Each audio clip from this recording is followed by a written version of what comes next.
ദൈവനാമത്തിന് മഹത്വം ഉണ്ടാകട്ടെ. എല്ലാവർക്കും പ്രഭാതവന്ദനം. നമ്മുടെ ഇന്നത്തെ ധ്യാനം തെസ്സലോനിക്കർക്ക് എഴുതിയ 2-ാം ലേഖനം 3-ാം അധ്യായം 3-ാം വാക്യം. തെസ്സലോനിക്കർക്ക് എഴുതിയ 2-ാം ലേഖനം 3-ാം അധ്യായം 3-ാം വാക്യം. കർത്താവോ വിശ്വസ്തൻ, അവൻ നിങ്ങളെ ഉറപ്പിച്ച് ദുഷ്ടൻ്റെ കയ്യിൽ അകപ്പെടാതവണ്ണം നിങ്ങളെ കാത്തുകൊള്ളും.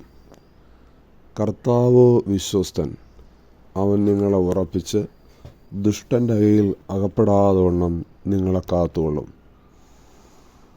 അപ്പോസ്തലനായ പൗലോസ് തെസ്സലോനിക്ക സഭയ്ക്ക് ലേഖനം എഴുതുമ്പോൾ ദൈവത്തിൻ്റെ ഒരു ശക്തമായ വാഗ്ദത്തം വിളിച്ചു പറയുകയാണ്. വിശ്വാസ സംബന്ധമായി അനേകം ചോദ്യങ്ങളും വിശ്വാസ സംബന്ധമായി ഉറപ്പില്ലായ്മയും ജനത്തിൻ്റെ ഇടയിലേക്ക് വന്നു. അവിടെയാണ് അപ്പോസ്തലനായ പൗലോസ് ജനത്തോട് പറയുന്നത്, കർത്താവ് വിശ്വസ്തനാണ്, വാക്ക് മാറാത്തവനാണ്. നിങ്ങൾ മാറുമ്പോഴും നിങ്ങൾ അകന്നു പോകുമ്പോഴും മാറാത്ത, അകന്നു പോകാത്ത, കൂടെ നിൽക്കുന്നവനാണ് കർത്താവ് വിശ്വസ്തൻ. നിങ്ങൾ അവിശ്വസ്തരായി പാർക്കുമ്പോഴും ദൈവം വിശ്വസ്തനായി കൂടെ ഉണ്ടാവും. കർത്താവോ വിശ്വസ്തൻ, അവൻ നിങ്ങളെ ഉറപ്പിച്ച് ദുഷ്ടൻ്റെ കയ്യിൽ അകപ്പെടാതവണ്ണം കാത്തുകൊള്ളും. വിശ്വാസ ജീവിതത്തിൽ ചാഞ്ചല്യം ഉണ്ടാകുമ്പോൾ, ഉറപ്പില്ലായ്മ ഉണ്ടാകുമ്പോൾ, വിശ്വസ്തനായ ദൈവം നിങ്ങളോട് കൂടെ ഇരുന്ന് നിങ്ങളെ ഉറപ്പിച്ച് ഈ ലോകത്തിൻ്റെ തിന്മകളിൽ വീണു പോകാതെ നിങ്ങളെ കാത്തുകൊള്ളും എന്നുള്ളതാണ്. ഒരു പ്രത്യേക കാലഘട്ടത്തിൽ നാം ജീവിക്കുന്നു. തിന്മശക്തികൾ വർദ്ധിച്ചു വരുന്ന ഒരു കാലം. ദുഷ്ടൻ്റെ കയ്യിൽ അകപ്പെട്ടു പോകാനുള്ള എല്ലാ സാധ്യതകളും ഉള്ള ഒരു പ്രത്യേക കാലം. ഇവിടെ കർത്താവ് വിശ്വസ്തനാണ്. ദൈവം തമ്പുരാൻ നമ്മോട് കൂടെ ഉണ്ട്.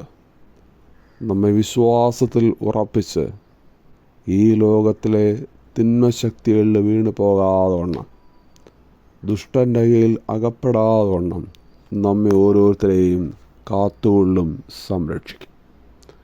ഈ വാഗ്ദത്തം മുറുകെ പിടിച്ചുകൊണ്ട് കർത്താവിനോട് ചേർന്ന് നമുക്കും ജീവിക്കാം. വിശ്വാസ ജീവിതത്തിൽ ഉറപ്പോടുകൂടെ നമുക്ക് മുന്നോട്ട് പോകാം, പ്രാർത്ഥിക്കാം. വിശ്വസ്തനായ ദൈവമേ, ഈ മനോഹരമായ പുതിയ ദിനത്തിനായി അങ്ങേക്ക് നന്ദി കരേറ്റുന്നു, സ്തോത്രം ചെയ്യുന്നു. ഞങ്ങൾ അനുഭവിക്കുന്ന എല്ലാ നന്മകൾക്കും എല്ലാ അനുഗ്രഹങ്ങൾക്കും സ്തോത്രം. അവിടെ താഴ്മയേറിയ കരുതലിനായി സ്തോത്രം. ഞങ്ങൾ അവിശ്വസ്തരായി പാർക്കുമ്പോഴും ഞങ്ങൾ അകന്നു പോകുമ്പോഴും ഞങ്ങളെ ചേർത്ത് പിടിക്കുന്നത് കൊണ്ട് നന്ദിയോടെ വാഴ്ത്തുന്നു. വിശ്വാസ ജീവിതത്തിൽ ഉറപ്പില്ലായ്മ വരുമ്പോഴും, വിശ്വാസ ജീവിതം ഒരു ചോദ്യമായി ഉള്ളത്തിൽ വരുമ്പോഴും അങ്ങ് ഞങ്ങളെ ഉറപ്പിച്ച് നിർത്തുന്നത് കൊണ്ടും നന്ദിയോടെ വാഴ്ത്തുന്നു. കർത്താവേ, തിന്മശക്തികൾ ധാരാളം വർദ്ധിക്കുന്നുണ്ട്. ദുഷ്ടൻ്റെ കയ്യിൽ അകപ്പെടാതെ വണ്ണം ഞങ്ങളവിടെ നിന്ന് സംരക്ഷിക്കുന്നത് കൊണ്ടും നന്ദി കരേറ്റുന്നു. അവിടെ നൽകുന്ന വാഗ്ദത്തങ്ങൾ ഏറ്റെടുത്തുകൊണ്ട് വിശ്വാസത്തോടും പ്രാർത്ഥനയോടും ജീവിതത്തെ മുന്നോട്ട് നയിപ്പാൻ എല്ലാവരെയും കർത്താവ് സഹായിക്കണം. എല്ലാ കുടുംബങ്ങളെയും ദൈവം അനുഗ്രഹിക്കണമേ.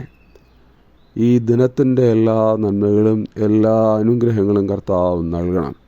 ചെയ്യുന്ന പ്രവൃത്തികളിലും അധ്വാനങ്ങളിലും ഔദ്യോഗിക ജീവിതത്തിലും ഇടപെടുന്ന മേഖലകളിലും എടുക്കുന്ന തീരുമാനങ്ങളിലും വാക്കുകളിലും പ്രവൃത്തികളിലും കർത്താവ് കൂടെ ഇരിക്കണമേ എന്ന് പ്രാർത്ഥിക്കുന്നു.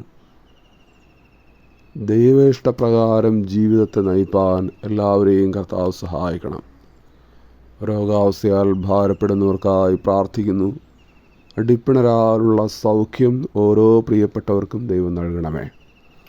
ദൈവീക സമാധാനവും ദൈവീക സന്തോഷവും ഓരോ ഉള്ളങ്ങളിലും ദൈവം നൽകി നടത്തണമേ എന്ന് പ്രാർത്ഥിക്കുന്നു. ഞങ്ങൾ പ്രാർത്ഥനയോടെ ഈ ദിനം ആരംഭിക്കട്ടെ. കർത്താവ് ഞങ്ങളോട് കൂടെ ഇരിക്കണം. യേശുവിൻ നാമത്തിൽ ഞങ്ങളുടെ പ്രാർത്ഥന